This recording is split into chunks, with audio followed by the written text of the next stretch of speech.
Welcome, ladies and gentlemen, to the relaunch of Raw Akademix! Raw Akademix is a one-on-one talk show style vlog that features artists, activists, entrepreneurs, entertainment executives, and public figures of color, all hailing from the Los Angeles Metropolitan Area. These deep discussions are to inspire, motivate, and encourage all individuals to reflect on their abilities and reshape the lives of those who live around them. So without further ado, relax, enjoy the show, and don't forget to hit the like, subscribe, or follow buttons before leaving our channels. And once again, welcome to Raw Akademix. This show's guest is Dayo Ade. Chapter 1, the definition of Dayo.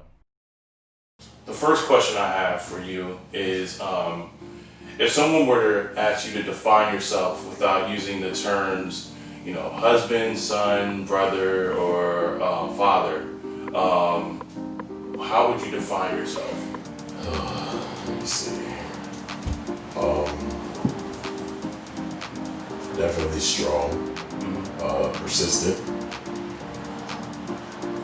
Once I put my mind to something, I'm pretty much like a pit bull with a bone. I'm not gonna let it go until I finish it.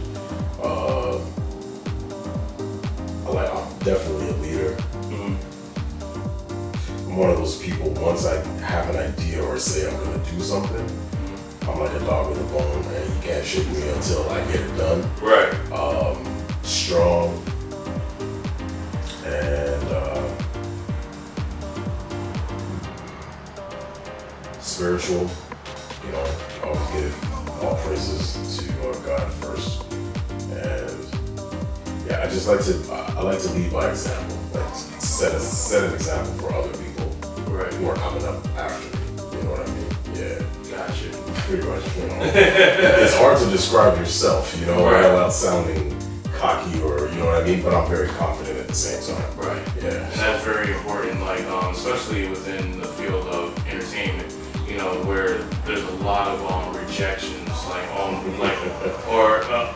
there's a lot of rejections. But I feel like, with your career and as long as you've been in the industry, it seems like you've got to a point maybe where you could brush the rejection off. Yeah, the thing about this industry is, even if you come into it, well, first of all, you have to come into it with somewhat of a very strong spirit, or come from a good family, or from a solid foundation and base. I'm blessed. My mom and dad still together, my sisters, and I have a lot of strong women in my life. My wife, there's a lot of strong women in my life. I find the women in my life have been the biggest contributors to who I am today. But this industry it's kind of like when you get a cut and then it starts to heal, it's going to scar. You're going to get thick skin. If you're not willing to fall, get back up and try again, and if you don't embrace your battle wounds, this industry is not for you. It's not for you. Because rejection is a daily thing. A lot of people look at modeling, and that's so surface. It's all about your looks, your height, your weight, your figure. Well, acting is very similar, but it cuts even deeper. Because not only are you always being judged by the way you look, you're also being typecasted about, it's all about how people look at you.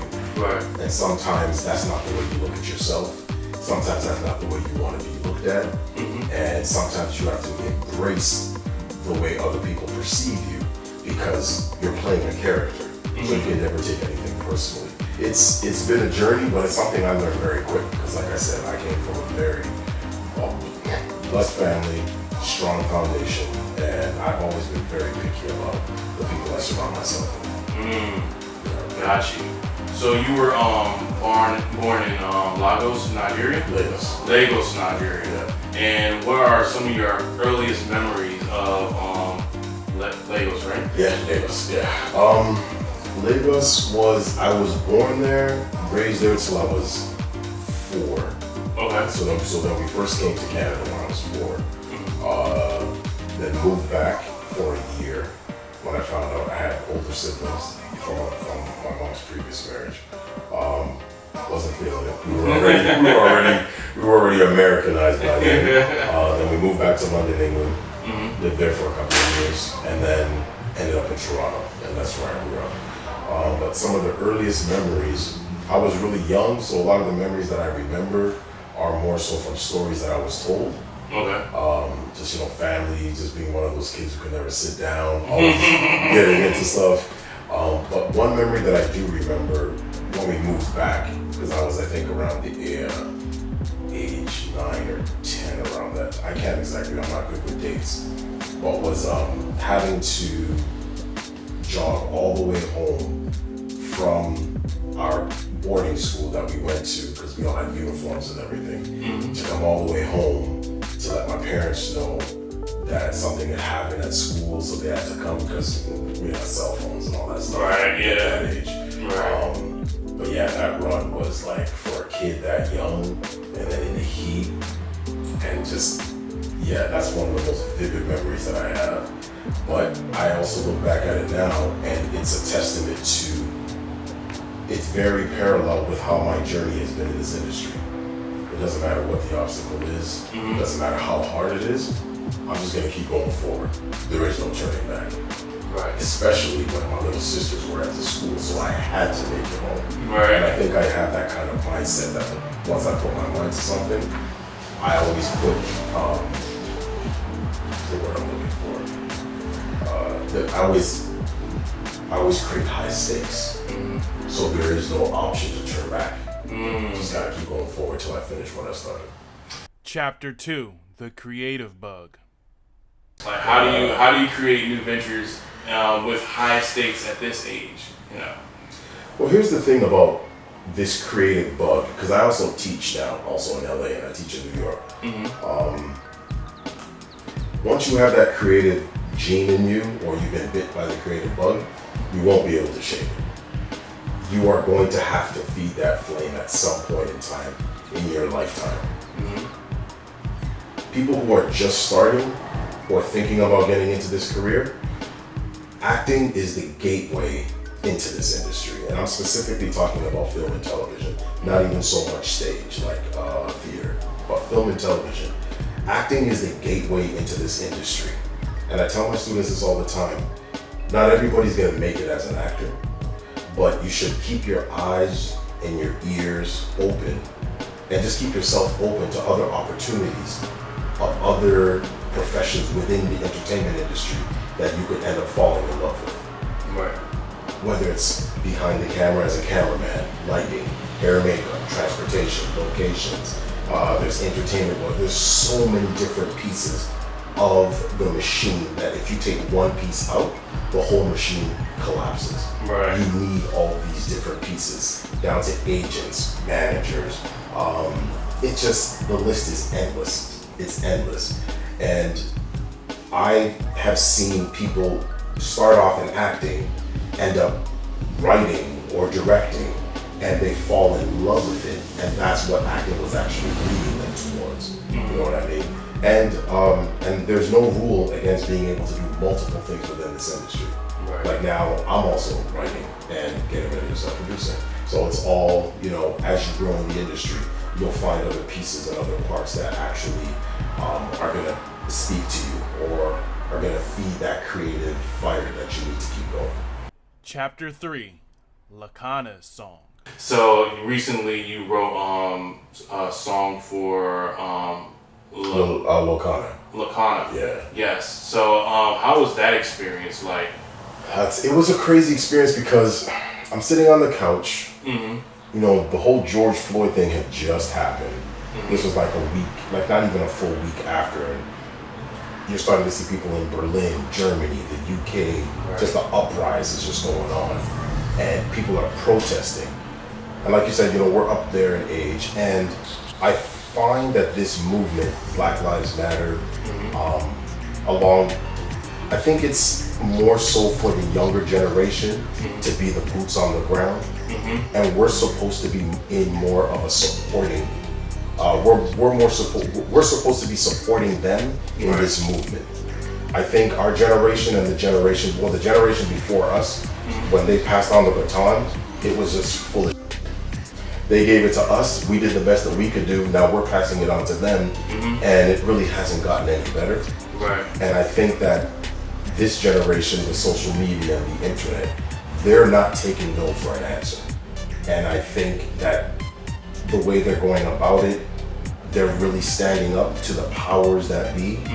I think the changes are within sight now. Like, there were times we would say, oh, I don't ever picture this changing within my lifetime. I can definitely see things changing within our lifetimes. Right, a lot of things are going to change. Right. You know what I mean? Because even just us as black people, we've come so far. So anyways, let me bring it back to you. So sitting on the couch, and I'm watching the protest, and I want to go and get involved, but it's not the safest thing to do. And my wife's like, I don't know that. So I was like, okay. And I've always been interested in producing music, but never done it. So I'm sitting there and I'm watching, and then Keydron Bryant pops up on my feed on Instagram, and Dem Jones, the producer, saw him and produced a beat to his acapella, and I fell in love with it. I kept playing it over and over. I'm one of those people, when I love something, I'll just play it over and over again. So I'm like, that's what I need to do. That's what I need to do. So I started I'm gonna write a song. She looks at me like, you don't do music. All right, cool. Literally, I'm sitting there thinking about it and da-da-da-da. The lyrics are coming to my head. I'm thinking of the beat. I don't sing. So I'm like, I reach out to. So I'm like, okay. Let me reach out to my friend Cassandra, because she's like a little sister to me. Her daughter, Lokana, sings. She's only 16 years old. So I reached out to them. I told them about this idea that I had and how I wanted to do it in support of Black Lives Matter, and that this would be my way of protesting, going through the creative channels. So she was like, yeah, let's do it. So the three of us are on the phone and we're talking, and I pretty much had almost the first verse done. They tweaked, one or two lines there, and then we really liked what we had, and then they went back and then they worked on the second verse. And then they brought it back to me, and then we tweaked that, and then we had what we needed. And then they sent it to a producer that Wakanda had already been working with, Nico the Owl, amazing guy, amazing producer. They sent him a raw beat of what we kind of wanted it to sound like, and Wakana's vocals, and he literally created a beat to the vocals. Wow. Within like about a week and a half, and he sent it back. And we were like, whoa. So the song was... It was a very powerful song. Fire. It was a very You haven't even heard the remix. The remix is sick. Because my writing partner is in Canada. His name is Sheldon Shaw. He goes by Y Shaw. So, and I didn't know that he rapped. But he told me that, he does music. So I'm thinking produce beats. So we're writing one of my TV pilots together, and a few other things. And so I sent him the song just to get his feedback on it. And he was like, yo, D, this shit is fire. Dude, let me write a verse on this. I was like, write a verse? He's like, yeah, man, I rap. I was like, I never knew you rap. And he's like, I got like 600 songs. I was like, 600 songs? I was like, okay, write me a verse. Send it back to me, and then I'll pitch it to Wakana. If she likes it, then we'll work it into the remix. So he wrote this verse, and the verse was stupid dope. So I was like, okay, yo, this has got to be on the song. So I sent it to Wakana. She loved it. So then now we have the song, and we have the remix. And then we're like, so since Wakana hasn't dropped her first song yet, she just signed with a label. So, but this is an independent project. This is just us artists. Gotcha. So I said, okay, let's do a snippet teaser. So I started getting clips, putting things together, sent it to my boy Sheldon, the guy who rapped on the song. He's also an editor. And then we started piecing it together, and then we produced the actual visuals that you see on IG. So that's how that. That's a lot of work. You just have to go with it and just trust your intuition, trust your instincts. But I couldn't have written that song without Wakanda, because the first verse was a lot from my perspective of the world we live in. Right. So we pretty much painted the world of like the world that we're living in today. The second verse, like I said before, this is the younger generation's movement.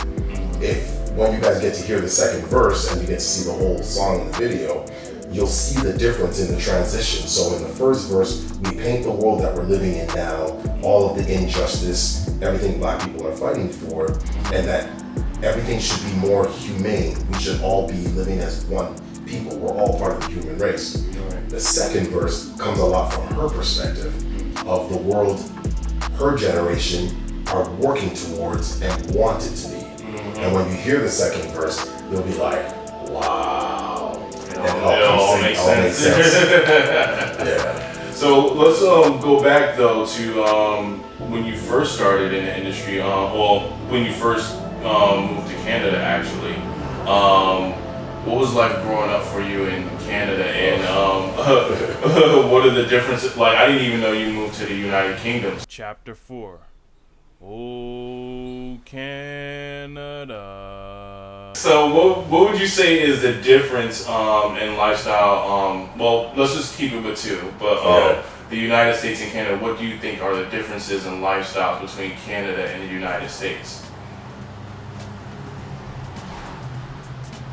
The biggest thing that a lot of Americans say about Canada, and here's the funny thing, I've actually lived in America longer than I've grown up in Canada now. So my mindset is very American now. Gotcha. And even when I go back home to Toronto or Vancouver or Winnipeg or wherever I'm shooting, I notice the difference in the mindset of the people. America is a very capitalist country. And that's what makes America so great, is the competition. It pushes people to be the best versions of themselves. As where in Canada, it's a very socialist country. But it's not socialist in the way that the administration, I don't say his name, the current administration, America's going to become a socialist country. Well, America is a socialist country in certain aspects. When you look at the way the system is built, it's a socialist country for the rich. They benefit off of a lot of the things in a social, I don't even know how to put it. Let me not get political. But anyways, the difference is Canada is a very socialist country. The government has their hands in a lot of the things that the citizens of the country do, how they do it. The government regulates a lot of things, so things are a lot more fair. As we're in America, it's more of a dog-eat-dog world. Only the strong will survive, which benefits the country, but it also hurts the country. That's why there's such a great divide amongst, the wealthy and the less, and people who don't have as much. But Canada is not that different in that aspect at the same time. Really? When it comes to racism, when it comes to the Native Indians, the first people that were on this continent of North America, it was the Native Indians. They have been just as abused in Canada as they have here in America. Right. Canada just has a better way of covering it up. And if I use racism as an example, in America, if I encounter somebody who's racist, they're bold right in your face about it. Canada, it's more hidden. It's like, oh yeah, how you doing, blah, blah, blah, blah, blah. And then you turn around and then that's when all of the profanities and everything come out. So you won't even know that you're dealing with somebody who's a racist or who looks at you as less than. Gotcha. As we're in America, it's right in your face. They don't try to hide it. It's the patriotic, I'm Confederate. It's like, read a book. learn the real history. Right. But Canada's it's very hidden. But yet we will in Canada face our demons, we'll confront our demons, and the government tries on a, I don't know man, it's not that different. It's almost like a big brother, little brother. Gotcha. Pretty much is the short answer. It's like a big brother, little brother. No, I'm not familiar with Canadian history. So was there any form of like racism in Canada's history? Still is. Really? Still is. Even like, and here's what a lot of Americans don't know is that when the Underground Railroad, they made their way up the eastern coast and up into the Nova Scotia, like to the furthest part of eastern Canada. When the slaves became free up there in Canada, still racist as. Really? Yes. It was literally, yes, they were free, but they were still less than. Until this day, this it's still the same structure, but just with the government more involved. Everything is built in such a way that, you know, people of color or people from other countries can only get so far, so fast, or it's hard to describe. It's something that you have to live and experience to really understand. But it's not on the degree of how it is here in America. That's probably the only real difference. Is that in America, it's out of hand. Right. Where you have politicians, like, you know, people in higher powers who are part of that. Yeah, exactly. And Canada, yeah, you'll have them, but they're sprinkled around, and they're more hidden about their views. You know what I mean? Gotcha. And that's how they're able to navigate. So, like I said, man, it's all really left up to this next generation coming up behind us. They have a lot of work cut out for them. Wow, yes, they really do, especially when you see it in more than one country. You know? Yeah. Well, North America as a whole is like, as much as people like to say, yeah, Canada and America, yes, we are our own separate country, but Canada is like the 51st state of America. Pretty much anything, like when a big brother does something, the little brother wants to do the same thing too. Right, that was gonna be my next question. Yeah. Like, how is it like with culture, like from the United States leaking over into the United States? Because I've only noticed it in the entertainment spectrum, where it's like, oh, Entertainment Tonight Canada, like, but it's just like, and it's like, oh, okay, so some of our culture is leaking over there. But I mean, it seems like there's more to it than. Yeah. Well, Canada has a very, very rich culture. Not Canada itself, but the immigrants of Canada from all around the world who have migrated there have given Canada so much. Okay. And Canada embraces it and actually acknowledges that more so than America does. Like, Americans are like, this is our country, go back to your country. It's like, read a book, just go and educate yourself, because it sure as hell ain't your country. Right. You know what I'm saying?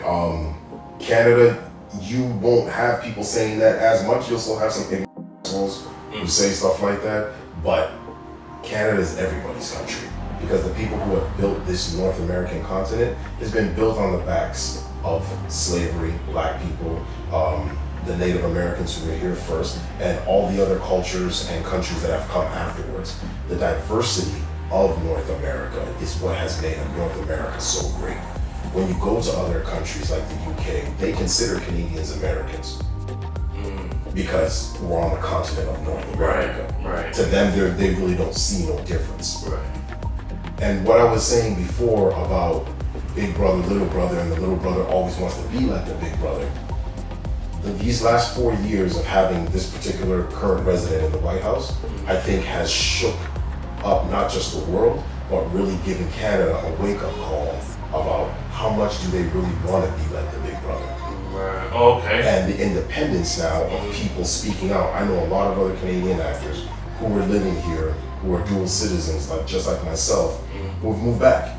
They're like, I don't want to deal with this shit. Because especially if he gets another 4 years, I'm like, deuces, I'm out of here. Wow. I'll come back after that.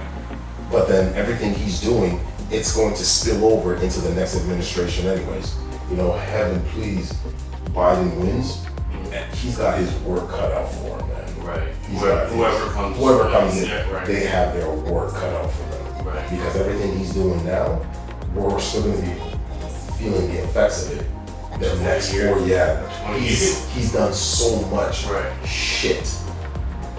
So, anyways, I hate getting political, but you can't help it, because everything that's going on right now in this day and age, it seems like the right turn, and they turn everything political. And then they point, they say Democrats this, Democrat that, and I don't even like labeling myself as a Democrat or any of that stuff. I'm a free thinker.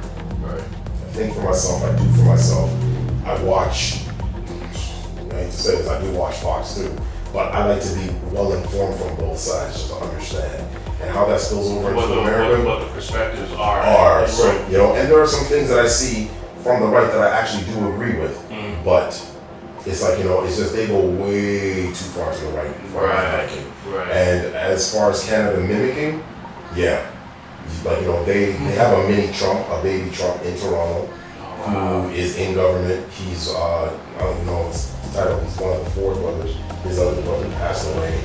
He was one of the not the prime minister. His name is Doug Ford. His name is Doug Ford. Okay. He's I think the governor, or I don't know what he is, but he's in power right now. So was he also like a person who acquired a lot of born into wealth? Born into wealth. Never really had to struggle. Okay. His brother, who was there before him, you know, passed away. Had a lot of, you know, had substance abuse issues and stuff like that. I don't know too much about the family, so I don't want to speak on that too much. But he literally, when he passed away, his brother then ran for office, won. This guy's doing everything Trump's doing, but in Canada. You know, he's trying to, from what I know, I haven't done this research, so I don't know for a fact, but trying to give certain contracts to certain friends and trying to change certain laws so things can be a certain way. He's cutting funding to the arts and just all this kind of crazy stuff. And I'm like, okay, but you know, through this pandemic, what's the one thing that has really kept people sane? Netflix. Being able to stream. Their creativity. It's the creativity, people's creativity, and being able to at least be entertained at home. And then when you cut the arts, that's what you're actually cutting. It's like you're cutting another life source for people to be able to sustain in these kind of times. Chapter 5. Ooh, California. So when did you move to Los Angeles? Late 97, early 98, so I've been here like about 22, 23 years now. Oh wow, that's a long time. Yeah. So, and that's actually you were in the original Degrassi, right? Yeah. So that's actually 10 years after that show closed. So when that show started, actually.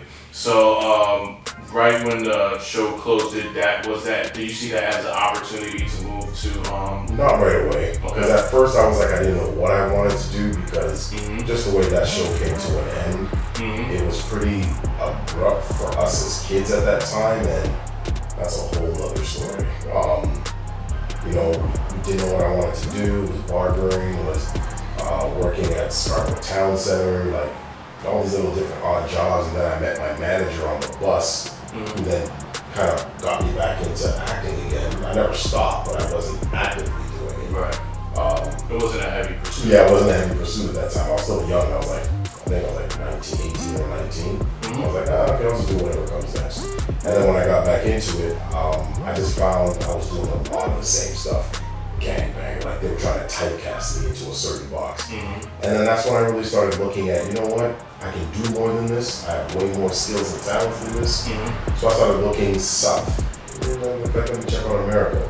So the natural migration is Toronto, going to New York. So I went to New York with my manager at the time. Did the whole circuit, handing out VHS tapes, and, all that, the headshot, the resume, and all that. It was cool, and we thought we were doing something, but we did everything wrong. Didn't really get any feedback, and then I ended up living there for like about a year and a couple months. But New York wasn't really my thing. It was a colder, dirtier version of Toronto. Really? So I was like, you know what? Now I'm cool. Moved back to Toronto. Went back to barbering. One of my friends had his own barber shop, and he worked as a salon at the time. And then he was supposed to come out to California to visit his mom's. His friend I was supposed to go with him canceled on the last minute, so he had an extra ticket. So I bought the ticket, came out here on vacation, and I literally, as I got off the plane, I was like, this is where I'm supposed to be. So we're here for 2 weeks, went down to Crenshaw, Slauson, did the real tourist thing. And when we got back to Toronto, I literally knew, I was like, I'm gonna move there. And like about 3.5, 4 years later, packed everything, which is saving my money, making my money, saving my money.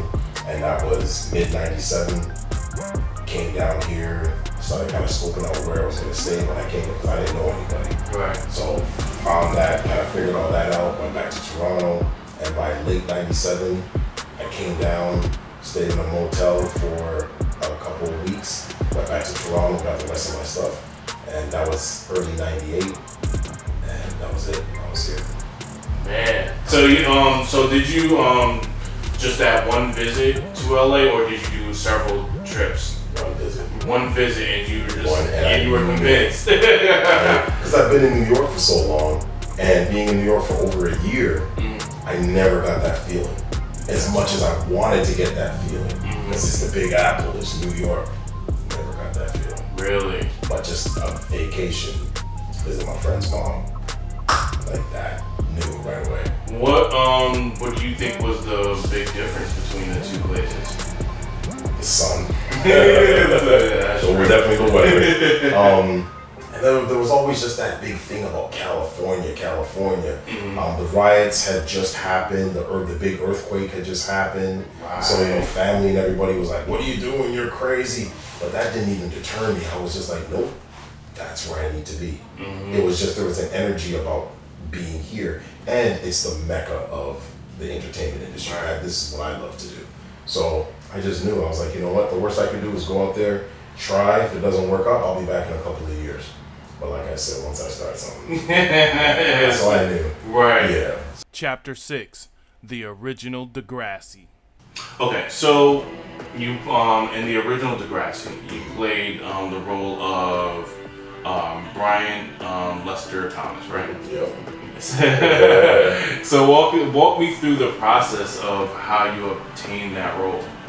That was crazy because at that time, we had just moved to Toronto. We'd done to Calgary, back to London, then to Toronto.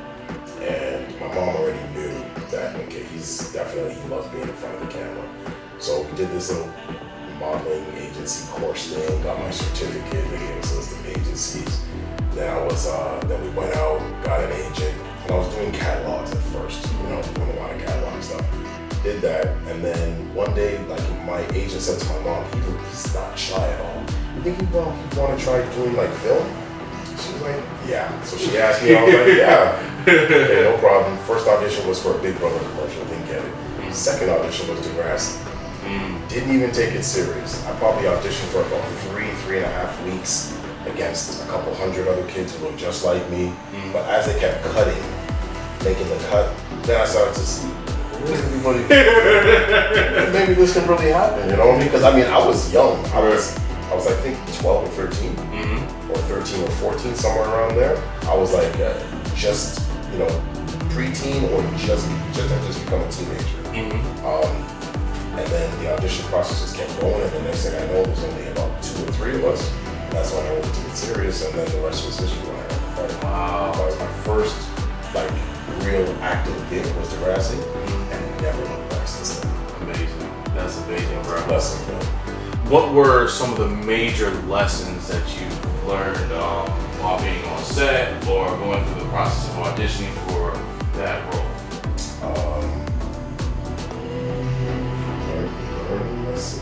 Yeah, things that you still hold to yourself, I'm glad I went through that on set back then, or I'm glad I learned that while I was auditioning because it helps me today. Yeah, okay.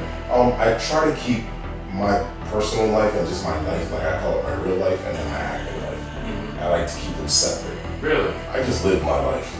But as soon as I get a notification on my phone and I see my agent's either phone number or I see their email address, and I know it's an appointment or an audition coming in, I pause my real life and I go into actor mode.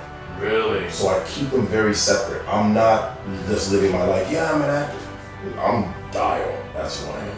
I'm not an actor until it's time for me to start doing the work to prepare for a character, book the job, and then go on set. That's when I'm an actor. That's when I'm at my most creative. Gotcha.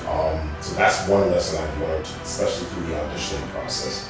And then just being on set is just, as an artist, especially as an actor, we're trained to always be living in the moment. So I'm always very aware of my surroundings. And then just being a black man, we're hyper aware of everything around us. So I'd say probably those are the 2 biggest things. Just keeping my professional and my personal life separate, and then just being super aware and cognizant of everything around me pretty much at all times. Now, when you say your personal life and your professional life separate, like, does that mean like when you come home from your role, like, do you mean like you cut everything off, like, professionally, or do you take some time away from the field, or is it? I just don't let the artistry or the work that has to be done to get into the character and be in the character. I don't let that bleed into my personal life. Gotcha. Sometimes people can kind of mesh the two. Right. Like, you become such a huge star that you're feeling yourself all the time. Like you just never shut it off. Or like you're playing a character and that character comes home and then your wife's got to check you like, no boo, you're home now. Like, I don't have that problem. Gotcha. Like, when I'm on set, I'm on set. When I'm at home, I'm at home. When I'm with my peoples, I'm with my peoples. When I'm with my professional peers, I'm with my professional peers. But you'll still get the same person. Gotcha. Just in a professional manner, ready to work. And then mine is more focused on everything in that arena. I think a better way to say it is I know that those are two different arenas. And when I go from one to the other, I'm very clear about which arena I'm in at that time. Gotcha. Yeah. So how do you, like, because sometimes in doing acting, they teach you to become this person so much. How do you, like, prevent, that character from coming into who you are? Because sometimes you think like, oh, that's like, you look at the character and like you watch how they do things and you start saying to yourself, oh wow, that's a great way to start doing things. if it doesn't serve my needs, or if it doesn't serve my life or my life with my wife and my dog, then no. But if it's going to advance us in any way, and if it's a lesson that I can implement into my life, I'll implement it how it fits into that arena. Gotcha. Not necessarily how the character uses it to benefit themselves. Because how a character is going to utilize a certain tool to get what they want, you don't use that tool the exact same way in your real life. Right. Because I find the way I look at a lot of my characters is always from the perspective of what does my character want from whoever my character's in the scene with. So it's almost a manipulation game. Right. Who can get who first? In the real world, it's not about that. It's more about give and take, and it's about working with people. And it's not always just about me. Sometimes it's about the bigger cause. Right. But when you're in a character, it has to be all about that character.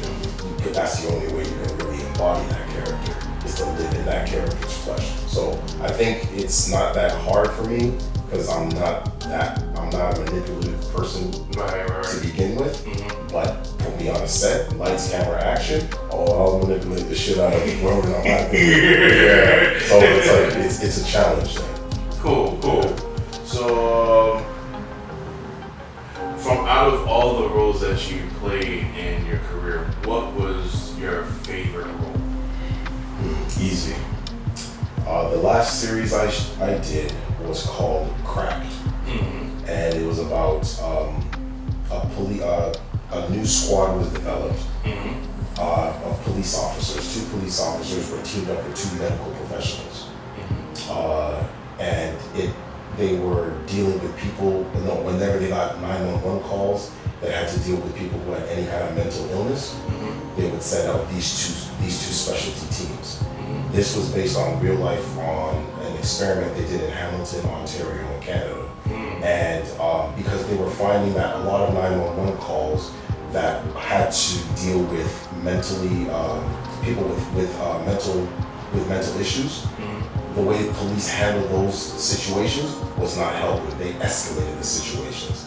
So teaming them up with a medical professional like a psychiatrist or a psychologist or a psychiatric nurse, that's how they were able to then defuse situations and deal with them better, instead of like what we see here in America.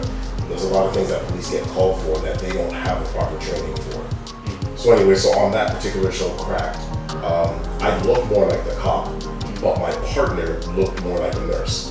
She was actually the cop, and I was a psychiatric nurse. Nice. So getting to play a character like that, I was able to develop that character with so many different layers, and then to also show the world that in this skin, we're not always the handy.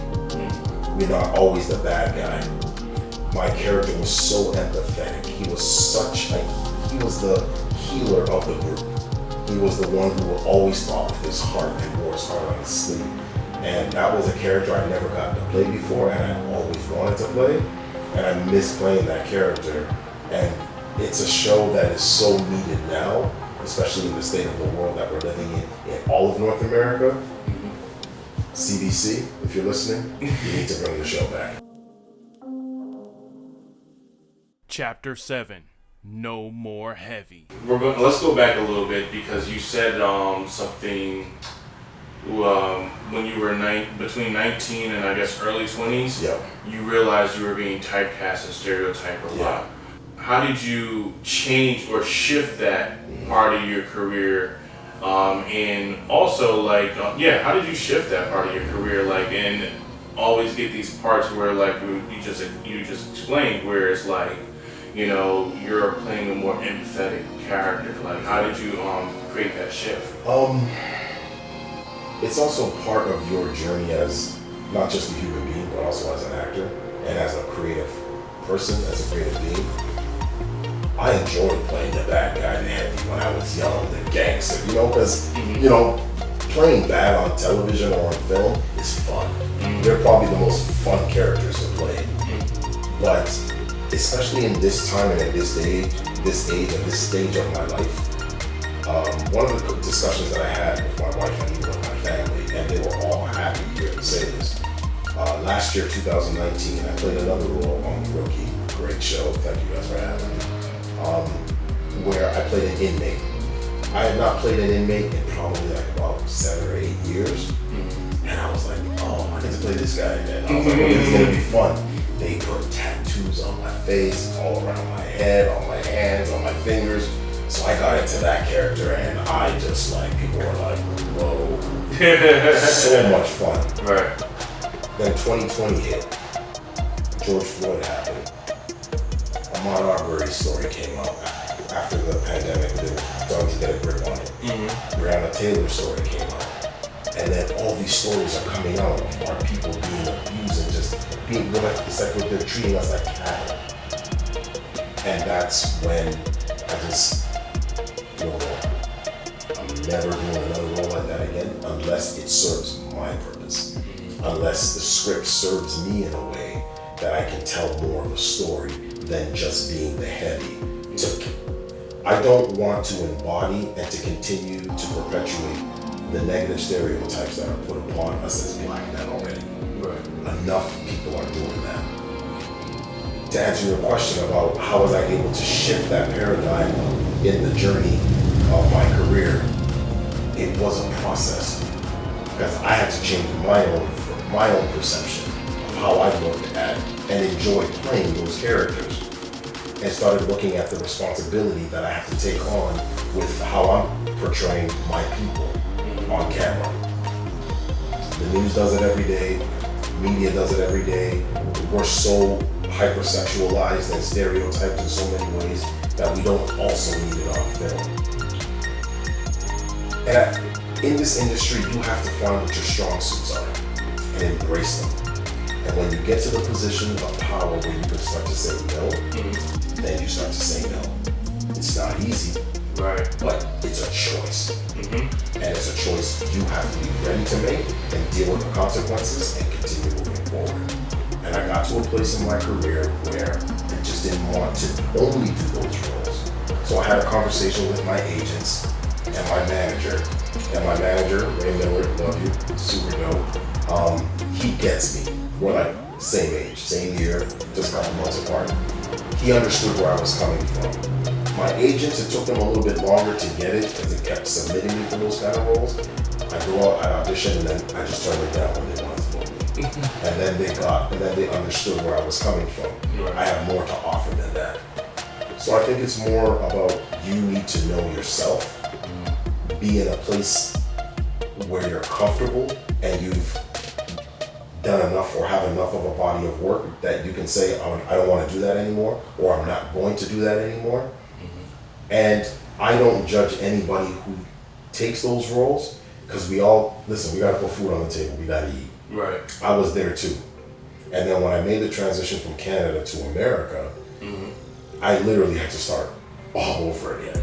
I thought being on Degrassi and the casting directors knew me when I moved here. Right. And I started auditioning. But the first question was, what have you done since you've been here? And I was like, I just got here. But they weren't willing to give me the opportunity. So I went back to doing co-stars. And doing co-stars, I found myself doing a lot of the bad guy, the heavy, the gangster, the shooter, the killer, the robber, doing all that again. Did enough of them, and then just said, no more. That was just it. They kept calling me in for them.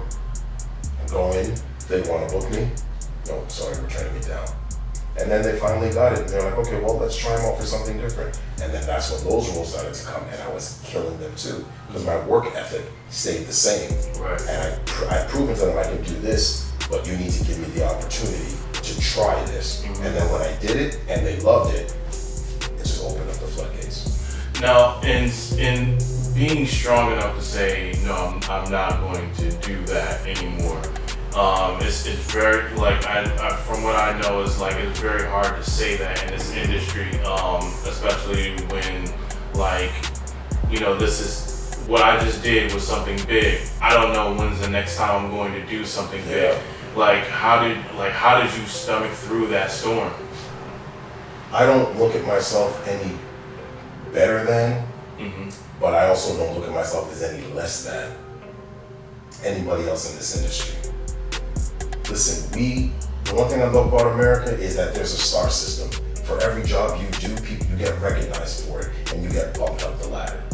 That's one of the things that works against Canada, is that there is no star system. And I don't mean like star, I don't mean like that, but where you're recognized for your work, and people remember it, and they bump you up every time.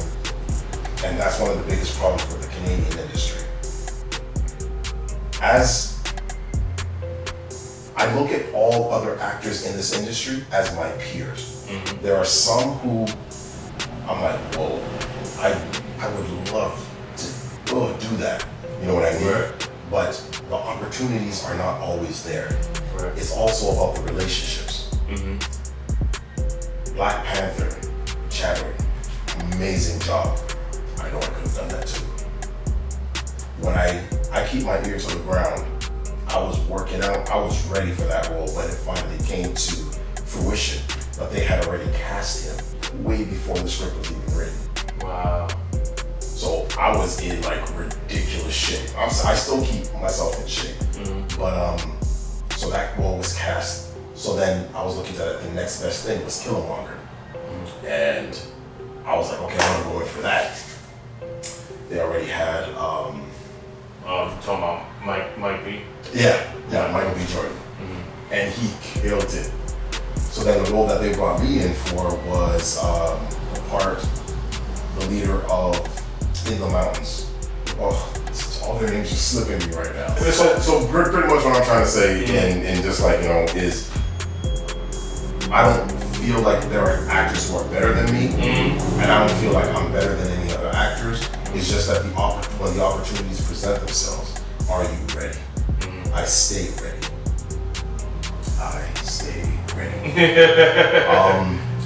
And it's about getting those opportunities. Right. And it's about the relationships that you have. Sometimes it's about who represents you, that's able to get you in those doors. Right. I respect the actors who get the opportunities and who kill it.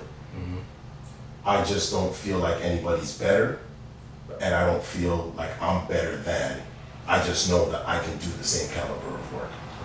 And in that process, to answer your question, because sometimes I feel like I go way off, is being able to say no for me was not hard, because I'm very humble in the aspect that when needed, I've always had a part-time job. I don't do days, I only do graveyards and nights, so it doesn't disrupt my auditioning process. Gotcha. And when I book something, I'm very good with my money, I save my money, and I can live a very good lifestyle as a working actor. Then I book a series and I don't have to work for a couple of years. but then I'll save my money, and then when the series comes to an end, if I have to go back to work, I do that. I've always been a working actor who's always had a side hustle in the real world. That's how I was able to say no to certain projects or certain roles, because it wasn't like I was only just acting, and when I'm not acting, I'm collecting a check. No, my butt was in either a hotel, doing security, being a bodyguard, doing some kind of auditing. Those are the kind of jobs that I always did. It was always inside a hotel or bar and those kind of industries. Networking. Yeah. Right. So those were my side hustles. Nice. So I had a regular paycheck coming in, and I always made sure that they knew I'm an actor first, then I'm a night auditor, or then I'm a head of security or whatever it is that I'm doing. And when I booked the role, if the company couldn't accommodate me to be gone for the amount of time I needed to go, then we would just part ways amicably. Thank you, Dayo, for working with us. If if you ever want to come back. And there's a lot of jobs they brought me back, not once, not twice, but 3 times. Because I had shown them my work, that when I'm there and I'm your night auditor, I'm the best night auditor you're gonna have. But when I'm on set, I'm gonna be the best actor that you've ever, the easiest actor you've ever worked with. Nice. And that's what I mean about keeping my life separate. Yeah, keeping the arenas as individuals. Gotcha. Yeah. That's amazing. Yeah, so, bro, hey, I work a regular 9 to 5. It's been a while, but I'm trying not to go back, but if I have to, I will. Chapter 8, Ownership. Okay, so here's a very interesting question. A lot of seasoned African American actors and entertainers are suggesting, and especially as of now, like they're suggesting to younger novice or unknown actors and entertainers to pursue ownership. Yeah. Is that something also that you would tell them to pursue, and what's your reason for it? Absolutely. You're doing it right now. Right. In this pandemic, you're creating content, so when the floodgates open, you will have content to take out there to shop for people to look and be like, okay, we might not want that, but we like what you did, and we see you're good at it, so we might want to hire you for something that we have coming down the pipeline. But you're also creating content that can go on YouTube, that can go on IGTV, that's going to start creating your own base and your own following.